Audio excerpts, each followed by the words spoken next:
work, it's the heroic villain. About to head home, chillin', start making a killing. Try me, it's going down the wrong way. Level up off you, time for long day, long play. Welcome back to the show, y'all. Now, unlike some of you, I was born in the 80s and raised in the 90s. I still remember who my favorite Power Ranger was. I remember being the first one in the house back in the day to beat Sonic the Hedgehog 1 and 2, and Super Mario World and Super Mario 64. Then the PlayStation came out. Now, this bad boy has some of my favorite games as well as some of my most cherished memories. Let's do it! There was one game that I wanted to have, but I only got to play the demo for. It was called Omega Boost. It was slept on and it needs a remake. Now, as a kid growing up, my favorite video game character was Mega Man. I'll do another long day long play on him later. In 1987, Capcom had a dream. And in 2026, they still haven't given up on it. Tonight's session is about Pragmata. Pragmata is a cyber survival horror game from Capcom. It's about an engineer named Hugh. He's basically sent by the Umbrella Corporation to repair a base that they have on the moon that mines an element called lunafilament. Somehow disaster strikes. It results in Hugh being separated from his crew. And after the devastation, he awakens and finds himself in the company of a little girl. And just like Finn from Star Wars, they give her a name. Hey, what's your name? FN2187. I am DI03367. Finn, I'm gonna call you Finn, is that alright? Finn. Look, how about we call you Diana? Diana? Yeah, from now on you can be Diana. How's that fit? Diana. I'm Hugh.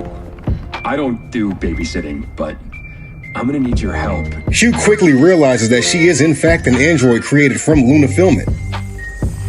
She's basically born from a 3D printer.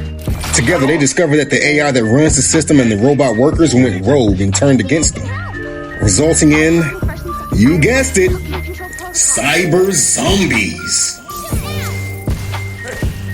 Pragmata features some of the most creative combat that I've played in years. You have to be really good at multitasking under pressure to keep up with this one. Diana is in for the piggyback ride of her life as she literally tags along the queue. Her abilities are a necessity in combat as you must first hack each enemy with her abilities before shooting them with Hugh's weapons. Every single one. However, you do acquire a variety of weapons that make your playthrough easier as you progress through each area of the lunar base. You get an assault rifle that's an automatic but doesn't do as much damage as the pistol. There's a shockwave cannon which acts as a sawed-off shotgun. A charge piercer, which is exactly what it sounds like. A photon laser. Homing missiles. And the jackhammer, which is the only melee weapon in the game. Then there's my personal favorite, the limb cannon, which uses currency for ammo, but it packs a serious punch. Look what I found in my pocket! Look! A year's salary right here! What I call them? Fun coupons! You also have tactical weapons like the stasis net. Then you have the riot blaster, which blasts everyone back and gives you a few seconds to hack and slash. I meant hack and shoot. There's a variety of enemies having their own attacks as well as weak points, so you have to be kind of creative on how you defeat them. Luckily for Hugh and Diana, they can always regroup back at the base and level up their stats and add some extra firepower to their firmware. You're able to upgrade every weapon in your arsenal, optimizing the damage levels, ammo capacity, and the rate of fire. Hacking nodes can also be upgraded, making it easier to buff the damage output towards the enemies. Thrusters as well as node slots and mod slots can be upgraded as well. Now, mod slots are for the mods that can be equipped to add buffs to your attacks, defense, and overall support for Hugh and Diana. Costumes can also be unlocked by collecting cabin coins and trading them in. It's me wearing pretty clothes. I want to wear something like this one day. After unlocking all of the secret rooms and defeating the enemies that are inside of them, you will gain the Godzilla armor for Hugh and Diana together. Oh, that's so sweet. There's also one duo costume that is equally cute as it is disturbing. I'm gonna go play. What the hell is even that? Pragmata has secret sectors, which adds a challenge to the gameplay and the playthrough. You use red gate key cards to unlock these areas, as they can be rewarding if you find all of them and then defeat all of the enemies inside of them. The boss fights are standard Capcom boss fights. They aren't really, over the top. At times they feel honestly drawn out. The first one is a standard setter, and the final boss fight is great. But the other 5, that's right, just 6 altogether, are regular boss fights.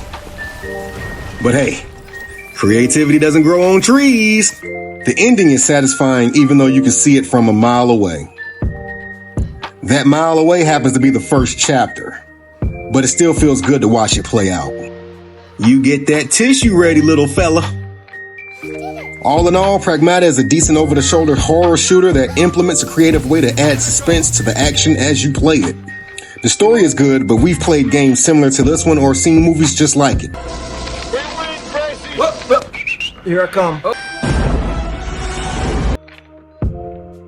There's plenty of ways to keep you busy leveling up, and the costumes are a nice touch, but the replay value is low in my opinion. And with that being said, unfortunately, I'm gonna give it a 5 out of 10. Specifically because, just like Dino Crisis, it's a Resident Evil game under different circumstances. Let me know what y'all think. Drop a comment, hit a like, and if you're still there, share it with a friend who's played it or is looking to play it.